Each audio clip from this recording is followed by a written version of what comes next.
Greetings from Floweirda with Joe Turino is explicit in every way. Listener discretion is advised.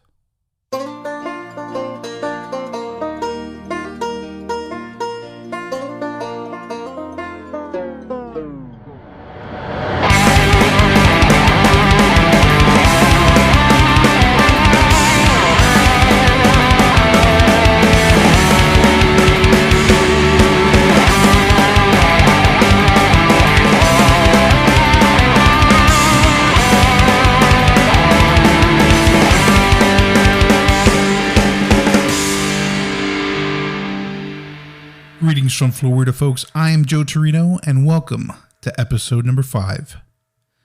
The spooky season is finally here. It's finally upon us, and you know what that means. We're going to be getting into some ghost stories from all around Florida. As you know, we've got a very rich history down here in the Sunshine State, so it shouldn't come as a surprise that we've got a ton of ghost stories that come along with it. Unfortunately, there are just too many to tell throughout October alone. So to try to get as many in as I can, I'm going to be doing for the month of October only. I'm going to be releasing an episode every Friday featuring a famous Florida haunt, a series that I'm calling Floweirda's Most Haunted. We're going to get into the history as well as a ghostly tale or two from each of these locations. And the first 3 episodes, which will be on the next 3 Fridays. So today, next Friday, the Friday after that, they'll all be a little shorter episodes than usual. And then the final story, which is going to release the Friday right before Halloween, that's going to be a regular full-length episode so that we can close out the spooky season in proper fashion. But before we get started today, I just want to take a minute to send some love over to everyone across the state who were affected by Hurricane Ian last week, especially to those over in Fort Myers, Cape Coral, Sanibel, and the surrounding areas who took the worst of it and have lost damn near everything. My heart goes out to all of you and your families during this difficult time, and I really hope that as you guys begin to recover and rebuild, you know that, the rest of the people in Florida, we got your back. I know there are many of you out there that want to help, those people that were all affected, but I just want to warn you before you start making any donations online, please do some research before you do. Unfortunately, when disasters like these happens, scammers start to create these websites that look like donation pages, and they take advantage of not only the situation, but of everyone trying to provide some assistance, and the people who really need it don't get anything. So please contact your local donation centers or churches to see if they're accepting donations for the people who were affected by Ian. I'm sure that they're going to be accepting, donations of clothing, non-perishable food items, toiletries, all that stuff that is really needed right now. One of the best places to learn more about ways to help is the American Red Cross website. That's www.redcross.org. On their homepage, there's actually a link where you can see where they're taking blood donations. And if you're interested in volunteering, you could sign up to volunteer as well. You can also make a monetary donation by visiting their website, calling the phone number 1-800-RED Cross, 1-800-RED Cross, or by texting the word Ian to 90999. Another place where you can donate is the Florida Disaster Fund, which is the state of Florida's official private fund that was established to provide financial assistance to, anyone who needs it during a time of an emergency or a disaster like this. This organization has several partners that are, private, public, non-governmental, all sorts of people combined for this effort, for this fund. And in the first 48 hours that they started this thing, they already raised about $21 million. So that's huge.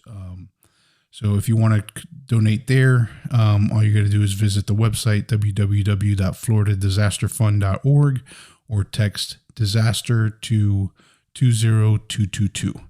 And if I do come across any other credible places to make a donation, I'm going to make sure that I pass that along as well, probably on an Instagram or Facebook post. So just be looking out for that if I do come across something else. All right, let's go ahead and get into some of the spooky stuff.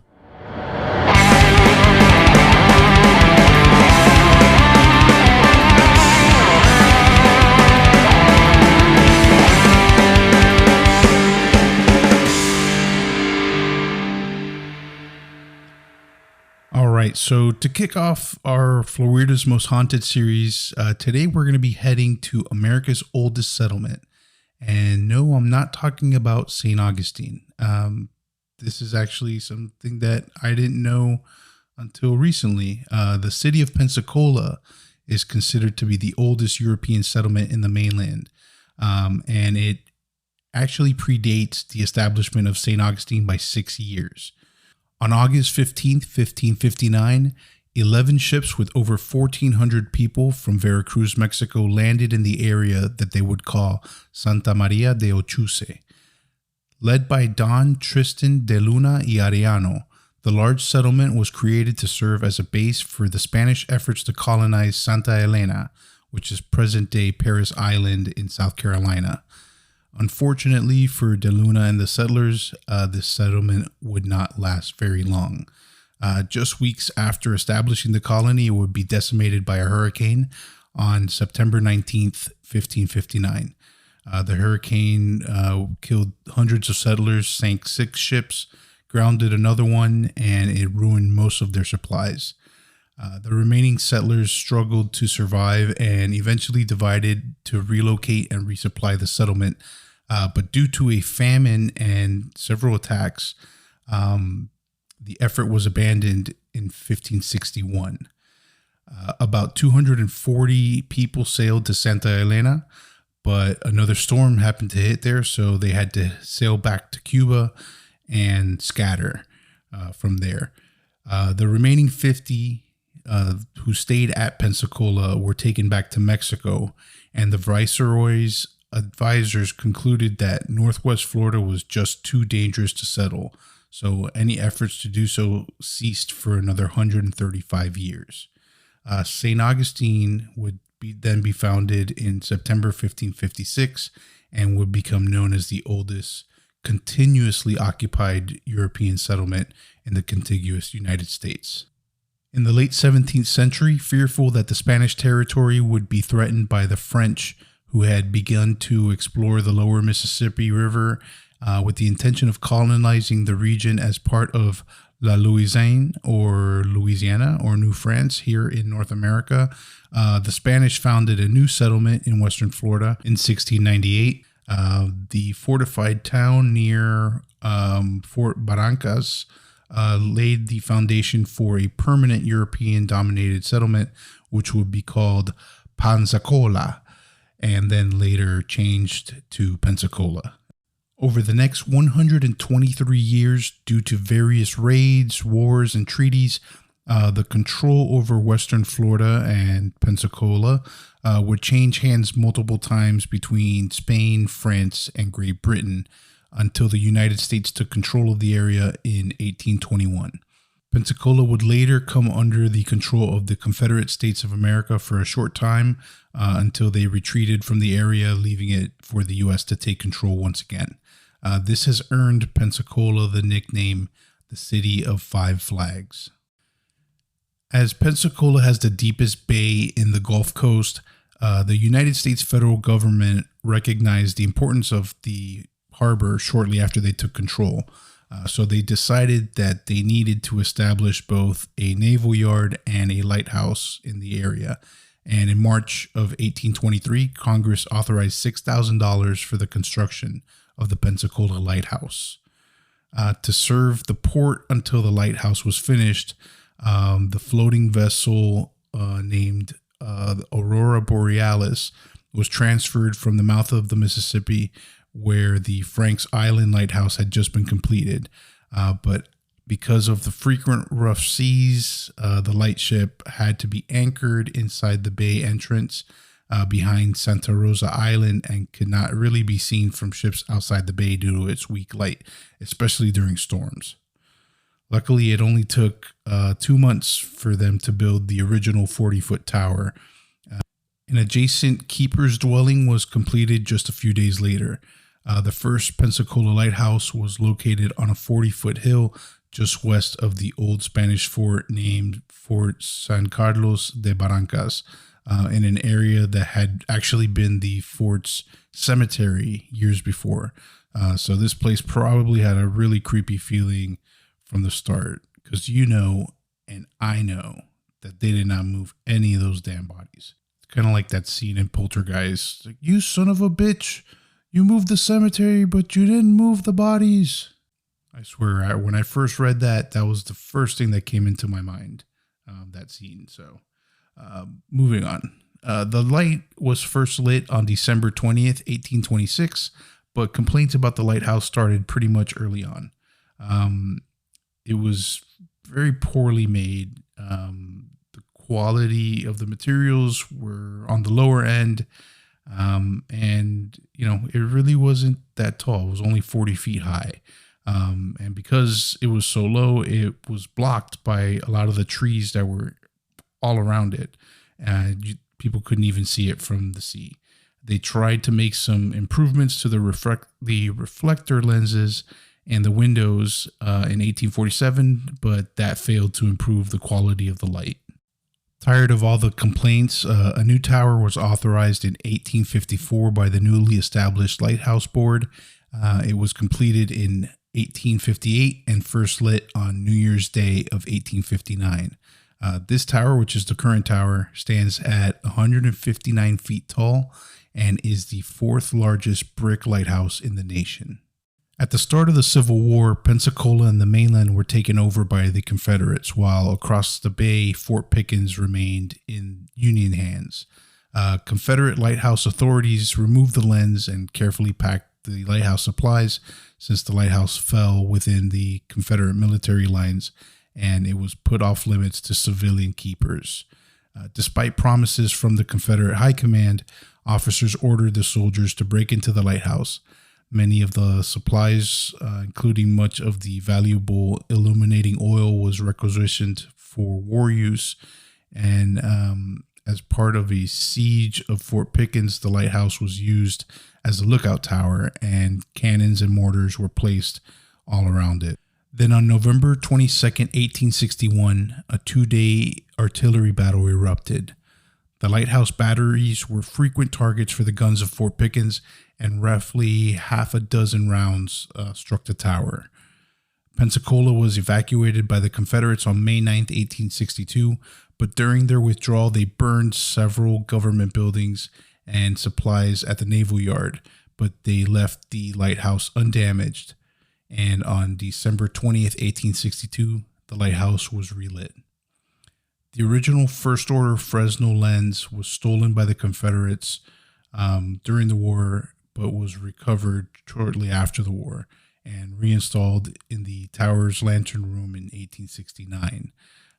That same year, a new dwelling was built for the keepers, and the tower's day mark, which is the stripes around the lighthouses, were changed when the upper 2/3 of the lighthouse were painted black. The rest of the lighthouse was all white. Electricity was introduced to the lighthouse in 1939, and by 1965, the light was fully automated, no longer relying on keepers to run it.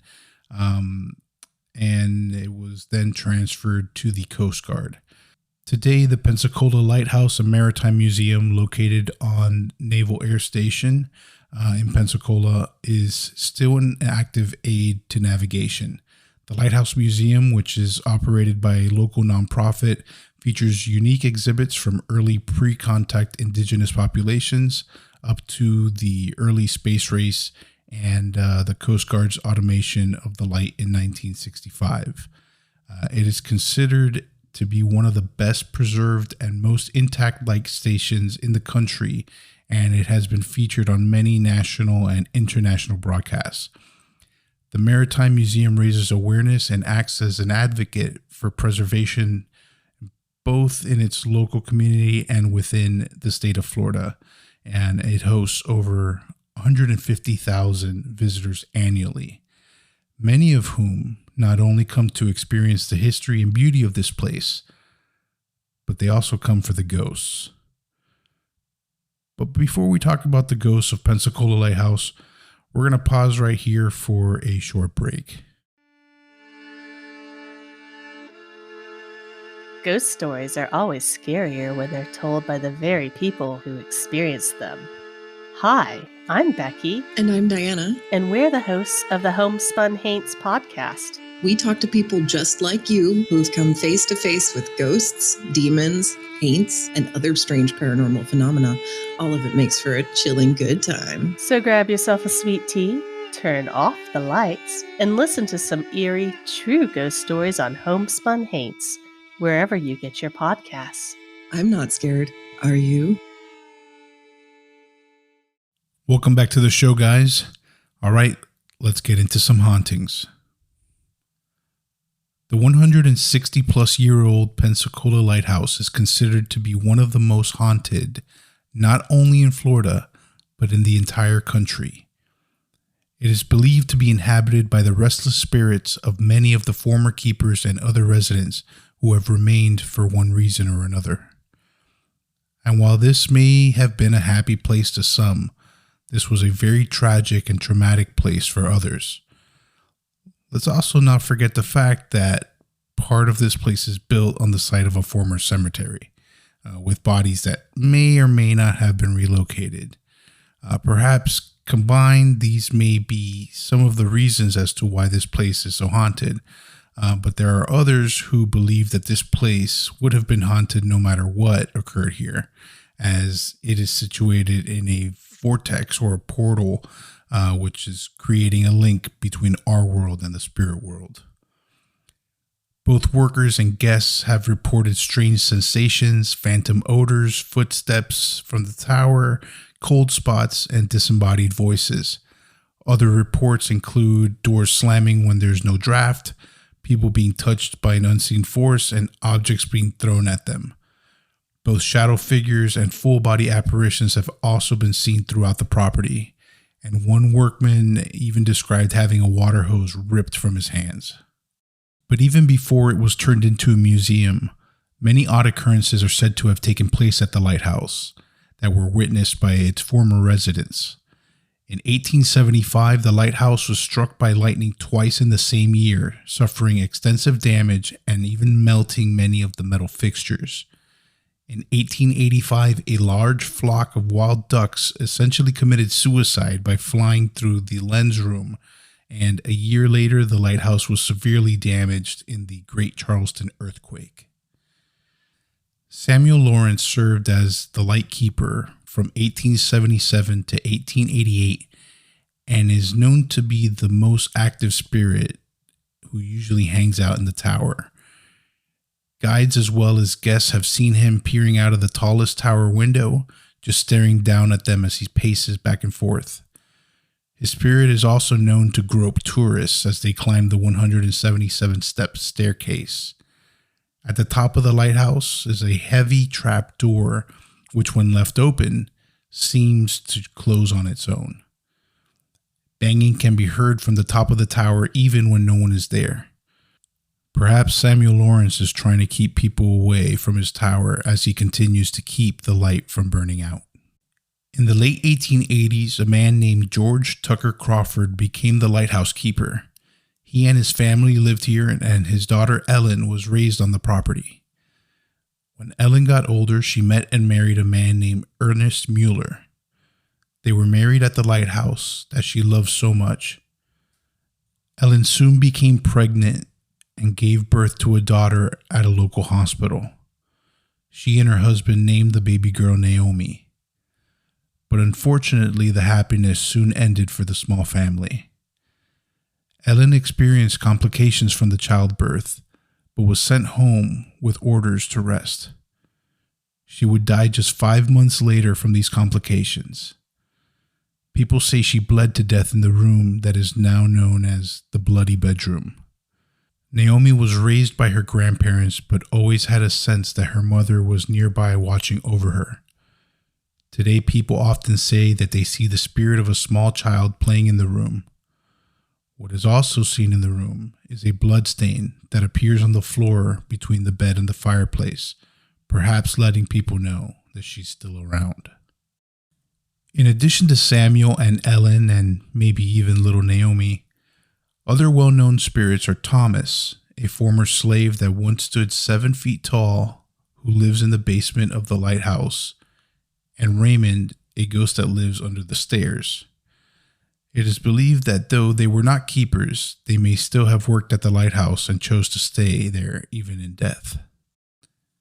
It seems that Pensacola Lighthouse is home to several spirits, but there are 2 in particular that stand out among the rest: Jeremiah and Michaela Ingram. When the first Pensacola Lighthouse was constructed in 1824, a man named Jeremiah Ingram was hired as the first lighthouse keeper. He lived and worked at the lighthouse for the next 2 years alone until he met and married a local woman named Michaela Pennebar. Jeremiah's young bride Michaela moved into the lighthouse with him in August 1826. It was definitely an adjustment for her, but after some time at the lighthouse, Michaela grew to love it. She enjoyed being the keeper's wife and wanted to learn everything about the job of being a proper lighthouse keeper's wife. She eagerly helped Jeremiah with cleaning the lenses and with the maintenance of the tower. She stood by her husband every day, absorbing what he did, intending the most important equipment, the light. The oil that was used to power the light during that time period made the lenses very dirty and smoky, so she would climb the tower and polish and shine them to perfection. Michaela also kept the tower itself white glove clean. She was admired by many of the locals and was thought of as truly a good wife. However, life for Michaela at the lighthouse may not have been all rainbows and unicorns as it appeared to those on the outside looking in. It seems that she cared a little too much for the lighthouse, some may even call it obsessive, to the extent that she grew to love it more than she did her husband. Michaela often pressured her husband into being cleaner and when it came to the maintenance of the light, and wanted to change how things were done to make them more to her liking. However, Jeremiah was the keeper and she was his wife, and things were going to be done the way he saw fit. The couple started having marital issues, which possibly led to incidents of domestic violence between them. Now, nobody saw the couple together very often. Jeremiah would come into town every now and then for supplies, but he was usually alone. Then in 1840, Jeremiah died. According to Michaela, an intruder entered the lighthouse. She became afraid and hid, leaving Jeremiah to take on the intruder alone. The intruder then stabbed Jeremiah and ran off. However, there are those who believe that it was actually Michaela who murdered him. Jeremiah had mentioned to friends that he and Michaela had been having some very strong arguments over the tower. It's believed that Michaela became enraged with her husband during one of their frequent arguments. She then flew into a rage, grabbed a large butcher's knife, and plunged the blade deep into her husband's chest, leaving a large blood stain on the pine floor of the room, as well as a blood trail that was seen going into several other rooms. No hard evidence was ever found that could pin down Michaela for the murder of Jeremiah, and she was no longer considered a suspect. Michaela then took over as keeper and remained the keeper until her death in 1855. It is said that the presence of the old lighthouse keeper and his murderous wife can still be felt in the old lighthouse and in the adjoining buildings. New keepers and their families continued to live at the lighthouse right up until the light was automated in 1965. But most were glad to leave their posts. They claimed that they never quite felt that they were entirely alone when they were at the old lighthouse. There just always seemed to be some unseen presence around them at all times. They would hear footsteps on the tower stairs when they were supposedly alone in the building. They heard voices calling to them, apparently from nowhere, and at times the very walls seemed to be speaking to them. Emmett Hatton, who was a child who lived with his parents at the lighthouse when his father was a keeper between 1930 and 1940, said that he often heard the sounds of humans breathing in the lantern room. Hatton also occasionally heard footsteps on the stairs leading to the lantern room, and he would call out to the ghost, but no one ever answered. According to Hatton, he would hear laughter that was so loud it would rattle the windows in the lighthouse. Doors would slam on their own, and he would smell the unmistakable smell of pipe tobacco upstairs when no one was smoking. And to this day, visitors and employees alike say that they can feel a cold, invisible force moving through the tower, inching its way through the cracks and sliding up to them as they make their way up the winding steps to the tower. Maybe this is Michaela, who could not leave her beloved lighthouse behind. Or maybe it's Jeremiah, who will never surrender the light to his wife even in death.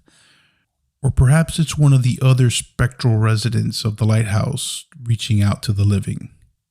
In reality, no one knows for sure how many ghosts call the lighthouse their home, but the Haunted Pensacola Lighthouse continues to attract hundreds of paranormal investigators and paranormal enthusiasts, as well as the paracurious, we can call them, who visit this Florida landmark every year to see if the stories are true and to see if maybe, just maybe, they can experience some of the paranormal activity for themselves.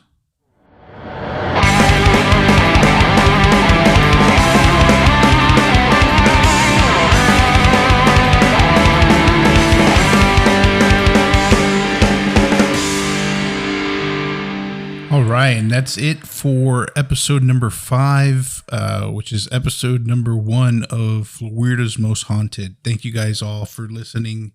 As always, the Pensacola Lighthouse and Maritime Museum, I cannot wait to get up there. I've driven through Pensacola before, but I've never had a chance to spend some time there, and especially to visit the lighthouse. So that's definitely a place that I want to get into. I would love to see if I could get in there with my team to investigate. That would be freaking amazing. The Pensacola Lighthouse and Maritime Museum is open 7 days a week all year long, except for federal holidays. They offer guided and self-guided tours of the lighthouse and the grounds, and they do offer public ghost hunts on select nights, but you got to book that several months in advance because they do sell out pretty quick. Thank you again for listening to this episode, and please remember to subscribe to the show wherever you listen to your podcasts. And if you're enjoying the show, the best way to support the show is to leave a review and rate the show. It really helps other people find it on the various streaming platforms. So if you're enjoying it, please rate it and just leave a little tiny review. I appreciate it. Go follow the show over on Instagram and Facebook at Floweirda Pod, where I will be posting photos to go along with each episode. You can also join the new Facebook group where you and other listeners can discuss previous episodes, get show-related announcements, and suggest future topics of the show that you want to hear covered. You can find the links to these pages over at the website, www.floweirda.pod.com. Thank you to Modern Mimes for creating the awesome music for the show. Go check them out on Apple Music, Spotify, or anywhere else you purchase or stream your music. Go follow them on Instagram and Facebook at Modern Mimes, and go check out their music videos over on their YouTube channel. They're currently on tour, so please visit their website, www.modernmimes.com, for tour dates and ticket information, as well as band merch.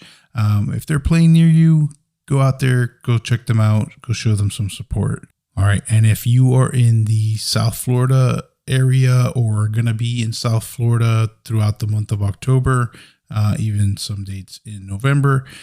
Check out warpartyparanormal.com. That's the team that I'm on, War Party Paranormal.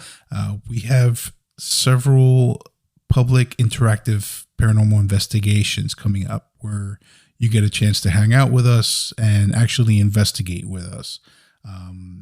It's not a little ghost tour, some history. Yeah, we'll talk about some history, but you'll actually be doing a real live paranormal investigation.